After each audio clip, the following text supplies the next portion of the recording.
Estamos de volta e agora vamos chamar o professor Alexandre Silva no quadro Palavra do Especialista, que hoje vai falar sobre análise do solo em laboratório.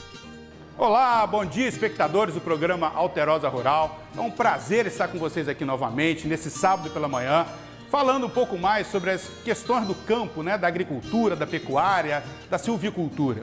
E hoje nós estamos aqui no Laboratório de Solos da Universidade Vale do Rio Doce, da Univale, para a gente aprender e saber para onde vai o seu solo, o que acontece com o seu solo quando você faz a coleta dele no campo.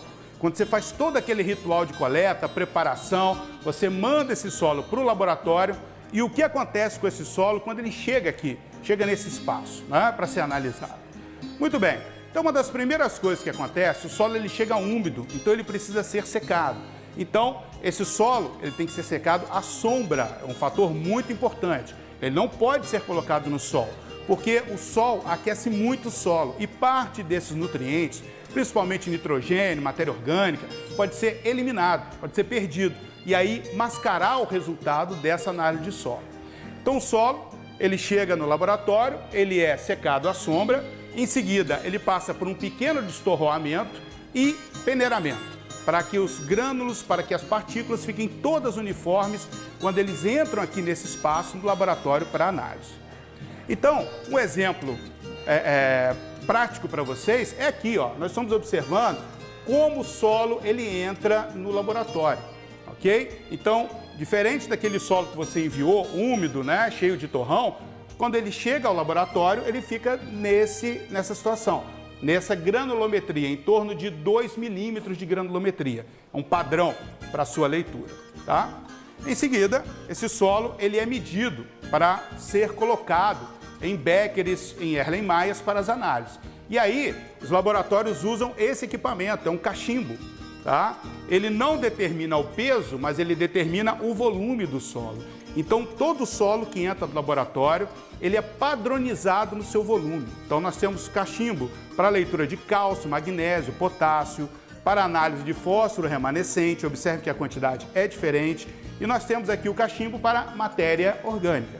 Isso tudo para definir a qualidade do solo, para que não se tenha qualquer variação dentro das amostras de solo. Muito bem. A partir desse momento, o solo ele tem que ser homogeneizado junto com alguns produtos, alguns reagentes. São esses reagentes que estão aqui atrás que vão fazer a extração do nutriente mineral para que seja realizada a leitura desses elementos. Cálcio, magnésio, alumínio, potássio, tá? Então nós podemos observar aqui, os reagentes já ficam todos prontos, Prontos, após a pesagem do solo, se coloca os reagentes para poder fazer a extração desses elementos.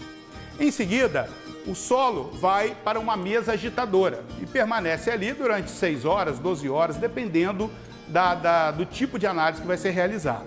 Então a mesa agitadora, ela fica agitando 24 horas por dia, e as amostras, os extratores, começam a extrair os nutrientes minerais para se fazer a leitura, ok? A partir dessa extração, entramos na fase de leitura. Então nós temos aqui do lado um equipamento, que é fundamental dentro desse processo de leitura, que é o espectrofotômetro.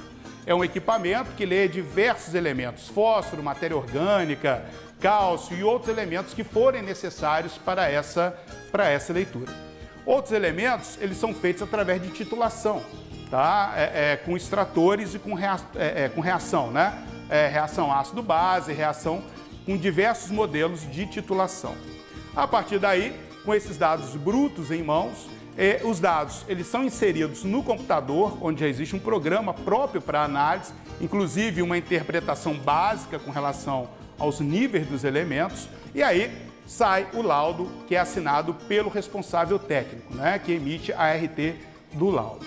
E aí esse laudo vai para sua mão, para a mão do produtor rural, do engenheiro agrônomo, para o técnico agrícola, os responsáveis pelo campo, e aí sim fazer a determinação das análises, da recomendação de adubação e calagem em uma determinada cultura, em uma determinada lavoura. Então, senhores, não podemos esquecer, é muito importante que você faça todo esse processo, que você envie a sua análise para o laboratório de solo, porque a partir daqui que a base da recomendação da adubação e da calagem vai acontecer lá no campo, que será realizada pelo engenheiro agrônomo ou pelo técnico agrícola. Sem ela, todo esse processo vira uma grande loteria. Então nós sabemos que adubar no olhômetro é muito ruim, porque nós podemos estar realizando uma subadubação, ou seja, aplicando uma quantidade menor do que a planta realmente necessita, ou uma superadubação, ou seja, exagerando na dosagem e aí a planta não fazendo o aproveitamento desses elementos minerais. Então é muito importante que o fertilizante, que o calcário seja aplicado realmente na dose exata, para que o produtor tenha o máximo de rentabilidade, ok? Então, companheiros, foi um prazer estar com vocês aqui essa semana e até o nosso próximo programa. Até lá! Obrigado, professor. Agora vamos saber os cursos do Senap a próxima semana na região. De segunda a sexta, em Peçanha, curso de manutenção do TAP e operação com o implemento. Em São Sebastião do Anta, nos mesmos dias, curso de classificação e degustação de café. Também de segunda a sexta, curso de operação e manutenção da motosserra e desdobramentos de toras. De terça até sexta, em Caratinga, curso de inseminador. Na quarta e quinta, curso de poda manual de café em Inhapim. De quinta até sábado, curso de vaqueiro em Caratinga. Nos mesmos dias, em Belo Oriente, curso de administração de associação e sindicatos rurais. Se você se interessou por algum curso do Senar, procure o sindicato rural da sua cidade. Em muitas propriedades da zona rural, o esgoto não é tratado. E para evitar que a água seja contaminada, a Emater lançou o projeto de fossas ecológicas. Veja como funciona na reportagem. O nome oficial dessa fossa ecológica é tanque de evapotranspiração. A casa do seu Antônio foi a primeira a receber o sistema que trata o esgoto proveniente do vaso sanitário. A técnica é indicada para locais com um pequeno núcleo familiar. Ela é indicada para famílias de até 6 componentes. Se houver uma necessidade, uma demanda de uma situação onde que o número de pessoas ultrapassar esse quantitativo, é importante fazer um estudo para ver qual a melhor alternativa a ser adotada naquele caso. A demanda de capacitação nessa técnica partiu dos próprios moradores, preocupados com a qualidade da água no local. Num programa que se chama Chamada do Leite, que a gente trabalha as questões do leite, mas as questões que vão além da questão da produção. Na última reunião de avaliação que a gente fez em dezembro, essa questão foi levantada pelo grupo. Além de dar a destinação correta para o esgoto da casa, essa solução também contribui para uma destinação ecologicamente correta de pneus e do entulho. O processo de construção é simples e barato. O primeiro passo é fazer um tanque que seja impermeável onde vai chegar o esgoto. Ele deve ter 1 metro de profundidade por 2 de largura. O comprimento varia de acordo com o número de moradores, sendo usado 1 metro para cada pessoa, não ultrapassando o limite de 6 metros. A partir da entrada da tubulação, são colocados os pneus até o fim do tanque. A primeira camada é de entulho com 45 centímetros. Depois vem brita e areia, cada uma com 10 centímetros.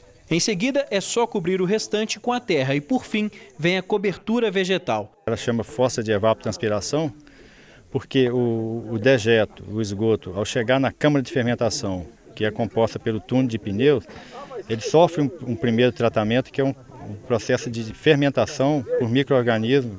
Essa matéria orgânica ela vai ser mineralizada, vai ser transformada em nutrientes e água. Essa água, através do material poroso, aquela camada de material poroso que foi colocado, ela vai subir até a altura de 1 metro, que é a profundidade padrão da fossa, por um processo de capilaridade. E nesse percurso, ela chega até a zona das raízes das plantas que vão ser colocadas ao final.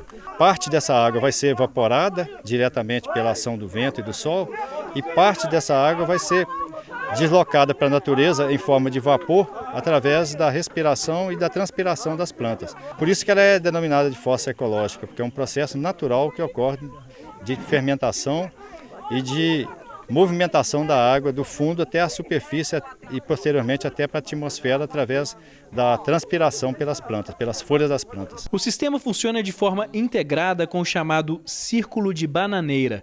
Esta outra técnica trata o restante do resíduo produzido na casa. Esse sistema da fossa de evapotranspiração, ele é exclusivo para dejetos de vaso sanitário, chamada água negra. O outro resíduo, que é denominado de água cinza, proveniente de chuveiros e pia, ele tem que ser destinado para uma outra alternativa de tratamento que a gente chama de círculo de bananeira, que é um local onde esse efluente, essa água residuária, chamada água cinza, vai ser direcionada e ela vai receber um tratamento de filtração preliminar para posteriormente sofrer o processo de infiltração no solo. Seu Antônio espera motivar outras pessoas na construção de fossas ecológicas como essa. A preocupação dele é com a qualidade da água no futuro. Se for lá daqui 40 anos, não vai existir mais água, nem para a criação bebeu. O pessoal não tomar consciência, né? Só olhar para trás, 40 anos atrás, olhar hoje, dá para ver lá na frente, daqui 40 anos, como é que vai estar as coisas. E depois do intervalo a gente vem com as informações da sexta-feira de negócios da Cocafé, em Lajinha. E também o nosso Cantinho da Saudade especial, que hoje vai homenagear a dupla Fernando e Sorocaba, que se apresenta logo mais na feira. Daqui a pouquinho a gente volta já já. Corpo moreno, sarado, gostoso, da cor do pecado, me deixa maluco, me deixa pirado.